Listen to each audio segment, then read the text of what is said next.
कि कहाँ गया जुनैद। उसने एक दो बार आवाज़ भी लगाया, जुनैद जुनैद, आवाज़ नहीं दे रहा था वो। उसके बाद सीन कुछ ऐसा हुआ कि अब ना उसने उस सलाखों को थोड़ा हिलाने की कोशिश करी और देखा कि ये तो जो दरवाज़ा था वो खुला है, बाहर से ताला खुला है, ये कैसे हो सकता है। उसका सर और भारी होने लग गया। उसको शायद से पता नहीं क्या हो रहा था उसको, अचानक से इस रात को उसका सर एकदम भारी हो रहा है और अभी उसको सांस लेने में दिक्कत हो रही है। वो किसी को कह भी नहीं सकता इस बारे में, जुनैद को भी नहीं कह सकता क्योंकि वो है ही नहीं अभी सेल में। हर एक चीज़ उसके दिमाग में चल रही है, रोना मत, किसी से बात नहीं करना, सेल से बाहर नहीं जाना, आंखें ना खोलना, कुछ भी ना करना। ऊपर से उसकी हेल्थ भी खराब हो रही है, अब वो क्या करे। लेकिन उसके दिमाग में आया कि जान है तो जहान है। वो उठा और भागते हुए निकला सेल से और वो बाहर गया, कॉरिडोर से भागते चिल्लाते हुए बाहर जा रहे कि मुझे कुछ तो हो रहा है, मुझे कुछ तो हो रहा है। और बाहर एक हवलदार बैठा हुआ था, एक जेलर। उसको जाके उसने कहा कि मुझे कुछ तो हो रहा है, वो मुझे मार डालेगा। हवलदार ने कहा कौन मार डालेगा तुझे।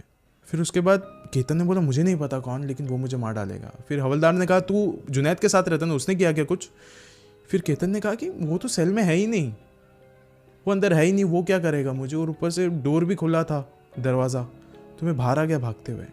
फिर वो जो हवलदार था वो उसने बोला कि रुक मैं जाके देख के आता हूँ। वो गया सेल के पास एंड बोला कि जुनैद तो यहीं पे लेटा हुआ है, सोया हुआ है। उसने 2-3 बार आवाज़ दी जुनैद को, जुनैद तू अभी यहाँ से कहीं पे गया था क्या। फिर वो उठा और बोला कि सर दरवाज़ा तो लॉक है, मैं कैसे जाऊँगा कहीं पे बाहर। फिर उसके बाद उस हवलदार ने वो चाबी से खोला एंड उसको अंदर भेजा केतन को, और उसने बोला तेरे पास चाबी कहाँ से आई, तूने इसको दरवाजे को खोला कैसे।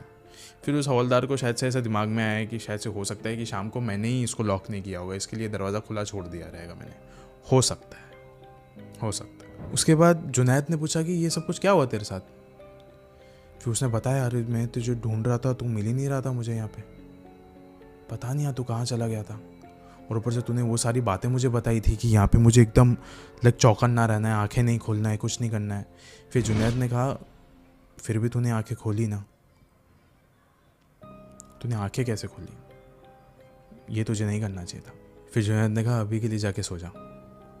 फिर केतन गया और जाके सो गया। एंड गाइस अभी सुबह हो जाती है एंड सुबह होने के बाद जुनैद आता है और केतन को उठाता है कि उठ जा, अभी वो चाय पीने के लिए सबको बाहर बुलाया, तो फिर चाय जाके हम लोग पी के आते हैं, और अगर रोटी वगैरह रहेगी तो वो भी खा लेंगे, चल जल्दी।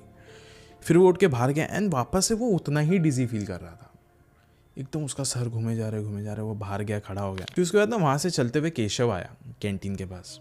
उसने बोला कि और भाई दिख गया रात को भूत, हो गई तेरी शुरुआत अच्छे से।